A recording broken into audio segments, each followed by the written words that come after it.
ఛానలుకి స్వాగతం. దేవుడు ఎలాంటి వారికి ఆడపిల్లల్ని ఇస్తాడు?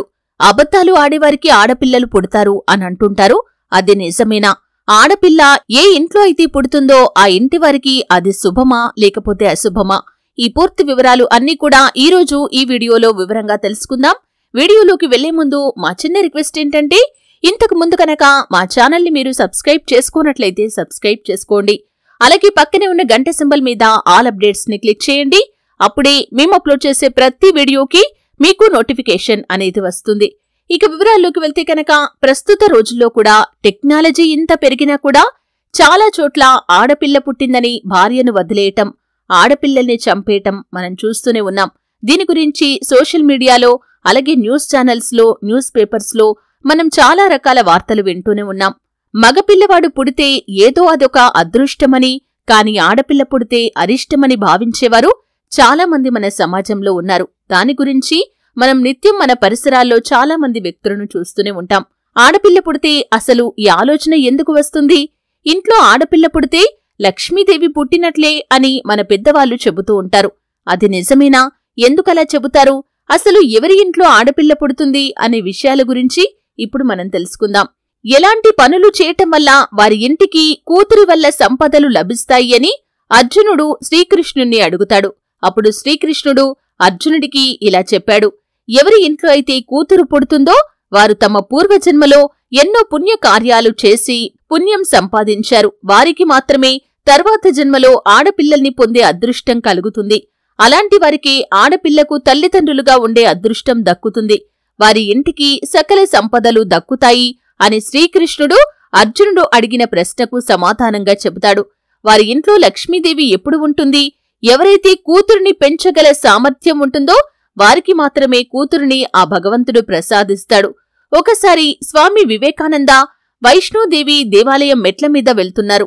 అప్పుడు ఆయన పక్కనే ఒక రైతు తన కూతురిని భుజం మీద కూర్చోబెట్టుకుని మెట్లు ఎక్కుతున్నాడు. అది చూసిన వివేకానంద అతన్ని అడిగారట, ఎందుకు మీరు మీ కూతురి భారాన్ని మోస్తున్నారు అని. అప్పుడు ఆ రైతు, కూతురు ఎప్పుడూ తండ్రికి భారం కాదు. వారు తమ భుజాలపై ఉంటే ప్రతి భారం చాలా తేలికైపోతుంది. కూతురు ఎప్పుడూ డబ్బు కోసం చూడదు, కేవలం గౌరవం కోసం మాత్రమే చూస్తుందని ఆ రైతు చెప్పాడు. పురాణాల ప్రకారం కూడా ఎవరైతే తన గత జన్మలో స్త్రీలతో ప్రవర్తించే తీరును బట్టి వారు మహిళలుగా పుడతారు. ఎవరైతే చనిపోయే ముందు స్త్రీని తలచుకుంటూ చనిపోతారో వారు స్త్రీలుగా జన్మిస్తారని కూడా గ్రంథాలు చెబుతున్నాయి. ఎవరి ఇంట్లో అయితే ఆడపిల్ల పుడుతుందో వారి ఇల్లు అదృష్టానికి నిలయం అని కూడా పండితులు చెబుతూ ఉన్నారు.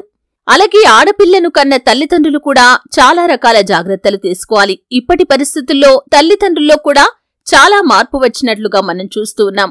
ఆడపిల్లైనా మగపిల్లాడైనా ఒకేలా చూస్తున్నారు.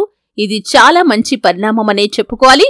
కొన్ని చోట్ల మాత్రమే కొంతమంది మనుషులు మాత్రమే ఆడపిల్ల జననాన్ని ఇష్టపడటం లేదు. అంటే ఆడపిల్ల తమకు పుట్టడాన్ని జీర్ణించుకోలేకపోతున్నారు. కానీ 90% మంది ప్రజలు ఆడపిల్లను మగపిల్లాన్ని ఒకే రకంగా చూస్తూ ఉన్నారు. అయితే ఆడపిల్లను కన్న తల్లిదండ్రులు పిల్లలకి ఈ విధంగా జాగ్రత్తలు నేర్పించాలి. ఊహ తెలిసిన వయసు నుండి ప్రతి దశలో వారికి చెప్పాల్సిన అవసరం తల్లిదండ్రులదే. ఆడపిల్లని చూసుకోటానికి ఆడుకోటానికి అని పరిచయస్తుల దగ్గరికి ఒంటరిగా పంపకూడదు. చిన్నపిల్లని కూడా చూడకుండా వాళ్ల మీద జరుగుతున్న దాడులను దృష్టిలో పెట్టుకుని జాగ్రత్త పడాలి. ప్రతి ఒక్కరిని అనుమానించే దుస్థితి దాపురించింది. మంచి స్పర్శ, చెడు స్పర్శ గురించి తల్లి ఖచ్చితంగా ఆడపిల్లకు చెప్పాలి. ఎవరైనా అలా ముట్టుకుంటే ఏం చేయాలి, ఎలా దూరంగా వెళ్లాలి అని కూడా చెప్పాలి. అమ్మాయి ఏం చెప్పినా ఓపికగా వినాలి. అది ఏ విషయమైనా.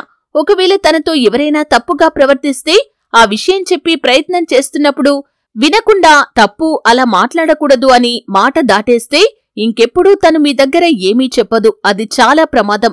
కాబట్టి అమ్మాయి ఏం చెప్పినా కాని ఓపికగా వినే ప్రయత్నం చేయాలి. ఎలాంటి విషయమైనా చెప్పే స్వేచ్ఛను వారికి ఇవ్వాలి. క్రమశిక్షణ, జాగ్రత్త పేరుతో మరీ వారిని కట్టడి కూడా చేయకూడదు. ఎవరి విషయంలోనో ఏదో జరిగిందని తన కూతురు విషయంలో కూడా అలాగే అవుతుందేమో అనే అపోహ, భయంతో అతి జాగ్రత్త చేయాలని కూడా చూడకూడదు. అది ఎప్పటికీ మంచి పద్ధతి కాదు. మంచి చెడు చెప్పి, లోకం పోకడ చెప్పి స్వాతంత్రంగా ఎదిగే అవకాశం పిల్లలకు ఇవ్వాలి. వయసులో ఉన్న ఆడపిల్లకి మంచి దారిలో పెట్టాలంటే మంచి మాటల్లో చెప్పాలి కాని భయపెట్టి బెదిరించి కాదు. తల్లిగా ఆడపిల్ల ప్రతి చిన్న అవసరాన్ని అర్థం చేసుకొని ఖచ్చితంగా తీర్చాలి. ఏ సమస్య వచ్చినా తల్లిదండ్రులుగా మేమున్నాం అని ధైర్యం ఇవ్వాలి. తప్పు చేస్తే మందలించి మంచి దారిలో పడేలా చెయ్యాలి తప్ప మాటిమాటికి నువ్విలా చేశావు అని ఎత్తి చూపకూడదు. అది మానసికంగా వారిని కృంగతీస్తుంది. చేసే ప్రతి పనిలోనూ లోపాలని వెతకటం చేయకండి. అలాగే ప్రతి విషయంలో మీపై ఆధారపడకుండా ఉండేలా తనలో ధైర్యం నింపండి. స్నేహం విషయంలో కూడా అతి ప్రమేయం పనికిరాదు. మంచి స్నేహితులు జీవితానికి ఎంత అవసరం అన్నది చెబుతూనే చెడు స్నేహాలు ఎంత ప్రమాదకరమో కూడా వారికి చెప్పండి. అనవసరమైన ఆంక్షలు విధిస్తే తప్పుదారిలో వెళ్లే అవకాశం మీరే ఇచ్చినట్లవుతుందని ఖచ్చితంగా మీరు గమనించాలి. అభిరుచులను, ఆసక్తులను ప్రోత్సహించండి. నీకెందుకా డాన్సులు అవి, ఇంట్లో కూర్చో అని అనకండి. పాటలు పాడటమైనా, పెయింటింగ్ చేయటమైనా, ఏదైనా ఎందులో ఆసక్తి ఉన్నా మెరుగులు దిద్దే ప్రయత్నం చేయండి. చిన్నచూపు అస్సలు చూడకూడదు. ఆసక్తి ఉన్న రంగంలోకి వెళ్లే వీలు వారికి కల్పించండి. అది ఆమెకు ఆత్మవిశ్వాసం, తనపై తనకు నమ్మకం కలిగిస్తాయి. ఒకరిపై ఆధారపడి ఉండటం ఎప్పుడూ మంచిది కాదు. ఆడపిల్లలకి చదువు, ఉద్యోగం రెండూ అవసరమే. పెళ్లి చేసుకుని వెళ్లిపోయే పిల్లకి అంత చదువెందుకు అని ఆలోచిస్తే మీ మెదడు ఇంకా 1950లోనే ఉండిపోయిందని గుర్తుంచుకోవాలి. ఎంత చదివినా వెళ్లేది వంటింట్లోకే కదా అని మాట్లాడే తల్లిదండ్రులు ఇప్పటికీ ఉన్నారు. ఇలా ఆలోచించే కన్నవాళ్లు ఉన్నారంటే బాధగా ఉంది. అమ్మాయిలకి మెకానికల్ ఇంజనీరింగ్ ఎందుకు, ఏ ఐటీయో తీసుకోవచ్చు కదా అన్న మాటలు అక్కడక్కడా వినిపిస్తూనే ఉన్నాయి. అమ్మాయి ఉద్యోగం చేస్తానంటే అయితే టీచర్ లేదా బ్యాంకు ఉద్యోగం చేయు అని ఉచిత సలహా పారేసే సలహారాయుళ్లు కూడా మన మధ్యలోనే తిరుగుతూ ఉన్నారు. సొంత నిర్ణయాలు తీసుకునే అధికారం, అవకాశం రెండూ వారికివ్వాలి. నీకేం తెలుసు, చిన్నపిల్లవి అని 20-30 ఏళ్ల అమ్మాయితో అంటే వినటానికి బాగోదు. తన జీవితాన్ని మంచి దారిలో పెట్టే బాధ్యత తల్లిదండ్రులుగా మీది మాత్రమే కాదు, తనది కూడా. కనుక కొన్ని నిర్ణయాలు తీసుకునే అవకాశం తనకే ఇవ్వటం సమంజసం. అది మీపై, మీ అమ్మాయికి ఉన్న ప్రేమని, గౌరవాన్ని రెట్టింపు చేస్తుంది తప్ప మీరు తక్కువ అవ్వరు. ముఖ్యంగా పెళ్లి విషయంలో కూడా పూర్తి స్వేచ్ఛ ఇవ్వాలి. ఎందుకంటే జీవితాంతం కలిసి బ్రతకాల్సింది అమ్మాయి కాని తల్లిదండ్రులు కాదు. పెళ్లి చేసుకుని సంతోషంగా ఉన్న కూతురి జీవితంలో కూడా ఎంత తక్కువ కలగజేసుకుంటే అంత మంచిది.